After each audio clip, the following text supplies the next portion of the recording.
অগ্নি নির্বাপন দপ্তরে যে নিয়োগ প্রক্রিয়া আটকে রয়েছে, প্রার্থীরা চাকরি প্রত্যাশীরা যাচ্ছে, তারা বলছে চাকরি চাই নয়তো বিষ চাই। যুবকগুলি কয়েক বছর ধরে তারা ঘুরছে, শারীরিক পরীক্ষা উত্তীর্ণ হয়েছে, লিখিত পরীক্ষা দেওয়া হয়ে গেছে, নতুন কমিটি হয়েছে, কমিটি গড়ছে, কমিটি ভাঙছে, আবার গড়ছে, আবার ভাঙছে, প্রতিশ্রুতি দেওয়া হচ্ছে হয়ে যাবে, হচ্ছে, হবে, কবে হবে, কবে হবে, হয়ে যাবে, পেয়ে যাবে, আর একটু অপেক্ষা, আর কিছুদিন অপেক্ষা। এই করতে করতে কয়েকটা বছর পার হয়ে গেছে।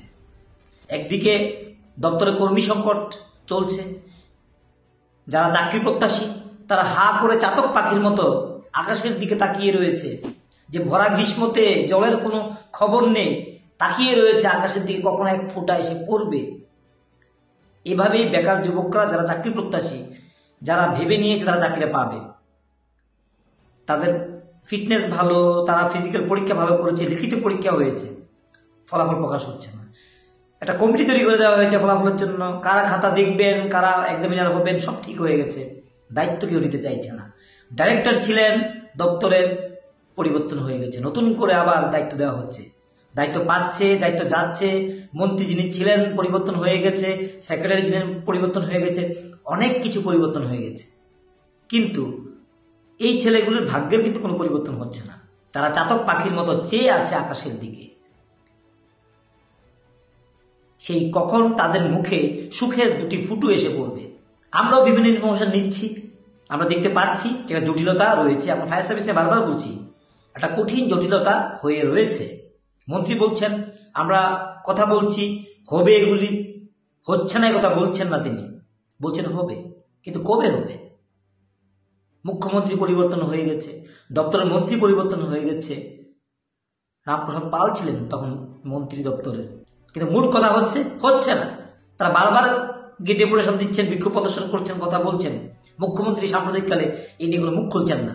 একইভাবে জেল পুলিশ, একইভাবে ফায়ার সার্ভিস আটকে রয়েছে। স্পেশাল এক্সিকিউটিভ, আমরা যখন কথা বলছি তখন দপ্তর থেকে বলছে এগুলি তৈরি করা আছে, প্রস্তুত করা আছে, ক্যাবিনেট থেকে অনুমোদন দেওয়া হয়ে গেছে, আধিকারিকদের হাতে রয়েছে। এখন আধিকারিক বলছে ক্যাবিনেট থেকে বলা হয়নি, মন্ত্রীরা অর্ডার দিলে, মুখ্যমন্ত্রী অর্ডার দিলে হয়ে যাবে, মুখ্যমন্ত্রী দপ্তর বলছে তাদের কাছে পাঠিয়ে দিয়েছি, এর মধ্যে রয়ে গেছে। কিন্তু মূলত যে খবরটি আমাদের কাছে রয়েছে, জিআরবিটি চাকরি মাত্র হলুদ খাম বন্টন হয়েছে, এটা রেস্টটা কিছুদিন কাটলে তারা আবার নতুন করে দেবেন। রাজ্য সভাপতি পরিবর্তন হতে পারে, বা আগে যিনি ছিলেন তিনি থাকতে পারেন, কেউ বলছে ঠিক করে হতে পারেন। এই যে ব্যাপারটা আটকে রয়েছে এই সময়টাতে, আমরা একটা কথা বলেছিলাম, স্পেশাল এক্সিকিউটিভ বেশি দেরি হলে কার কিভাবে ভাগ্যের পরিবর্তন ঘটে সেটা বলা যায় না, কিন্তু এই বেশি দেরি হওয়াটা এটা নিশ্চয়ই কোনো সুখকর না। তবে রাজ্য সরকার চাইছে জিআরবিটি যে হলুদ খামের রেস্টটা কিছুদিন আগে তারা ঘটা করে দিয়েছে, চাকরিগুলি প্রকাশ্যে এনে দিয়েছে। বিগত দিনে প্রকাশ্যে চাকরি হতো না, অপেক্ষায় থাকতো ছেলে মেয়েরা কখন ডাক ঘরে আসবে, কারণ এর আগে অনেক সময় হাওয়া হয়ে যেত এই অফার, একজন অপেক্ষা করতো কখন ছাড়বে, কখন যেন ডাকঘর থেকে এটা কোথাও কোনো দিকে না যায়। আর এখন প্রকাশ্যে চাকরি দিচ্ছে, প্রকাশ্যে হাজার হাজার চাকরি দিচ্ছে।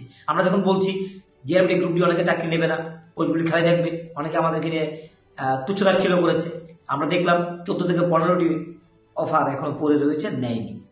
আগামী দিনে এখান থেকে আরো সরে যেতে পারে।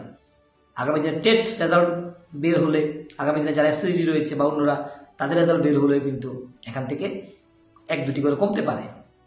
এই হচ্ছে বর্তমান পরিস্থিতি। যাই হোক, আমরা কথা দিয়েছিলাম মুখ্যমন্ত্রীর সাক্ষাৎ আমরা বক্তব্য নেওয়ার চেষ্টা করব, কিন্তু আমরা এখনো ওনার সাক্ষাৎ বা আশেপাশে আমরা পাইনি। আমাদের রাডারে, আমাদের হাতের কাছে যদি ওনাকে পাই, কাছে পেলেই আমরা জিজ্ঞাসা করব আসলে এসএসজি নিয়ে, আসলে ফায়ার সার্ভিস নিয়ে, আসলে এই যে প্রিজন জেল পুলিশ নিয়ে স্পেশাল এক্সিকিউটিভ মুখ্যমন্ত্রী কি ভাবছেন।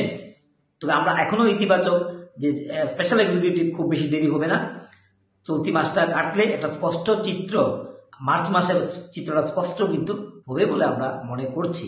যাই হোক, আমরা আমাদের আজকে জাস্ট আলোচনা করলাম বসে, এখানে কোনো সিদ্ধান্ত বা কোনো ফাইনাল কিছু না, আলোচনা করলাম আপনাদের সঙ্গে যে কি হতে পারে সে বিষয়ে জানাচ্ছি। কারণ এখন এই দপ্তরগুলি নিয়ে তারা কেউ মুখ খুলতে চাইছেন না। আগে ডাইরেক্টর যিনি ছিলেন চেঞ্জ হয়ে গেছে ফায়ার সার্ভিসে, নতুন করে এসেছেন অন্য একজন, উত্তম মণ্ডল সম্ভবত। তো এই আধিকারিকরা আসছেন, তারা কি সিদ্ধান্ত নিচ্ছেন তারা এখনো ওই জায়গাতে যেতে পারছেন না, এখনো তারা হামাগুড়ি খাচ্ছেন, তারা এটা নিয়ে এখনো সিদ্ধান্তে বসতে পারছেন না। এই হচ্ছে চিত্র। তবে স্পেশাল যদি আবারও বলছি, তারা ইতিবাচক এবং এসটিডি নিয়ে মুখ্যমন্ত্রীর বক্তব্য ছাড়া এখানে কিছু বলার কোনো সুযোগ এখানে নেই। এসটিডি নিয়ে মুখ্যমন্ত্রী কি ভাবছেন সেটাই হচ্ছে মূল কথা, এবং ওনার সঙ্গে যদি আমরা একটা বক্তব্য নিতে পারি তাহলে মনে করব যে আমরা আপনাদের জন্য একটা বক্তব্য নিতে পেরেছি। চেষ্টা কিন্তু আমাদের থাকবে ওনার মুখ থেকে অন্তত পক্ষে একটি বক্তব্য রাখা, এবং আমাদের ভিডিও দেখার পর যদি কোনো মিডিয়া বা বন্ধু যদি ইন্সপায়ার হতে পারেন বা তারা যদি মনে করতে পারেন যে আমরা আগে গিয়ে একটা প্রশ্ন জিজ্ঞাসা করব, সেটাকেও আমরা আমাদের সফলতা মনে করব। তো আজকের জন্য আমরা এখানে রাখছি। সবাই ভালো থাকুন, সুস্থ থাকুন, এবং যারা আমাদেরকে প্রথম থেকে দেখেন, আগে থেকে যারা আমাদের সাবস্ক্রাইব করে জুড়ে রয়েছেন, অসংখ্য ধন্যবাদ আপনাদেরকে। এবং যারা আমাদের নতুন করে দেখেন, ইদানিংকালে আমাদেরকে দেখেন, অনেক আগে থেকে দেখেন, তারাও আমাদেরকে পাশের বেলে সাবস্ক্রাইব করে আমাদেরকে শক্তি যোগাবেন। ততক্ষণ ভালো থাকুন, সুস্থ থাকুন, আমাদের সঙ্গে থাকুন।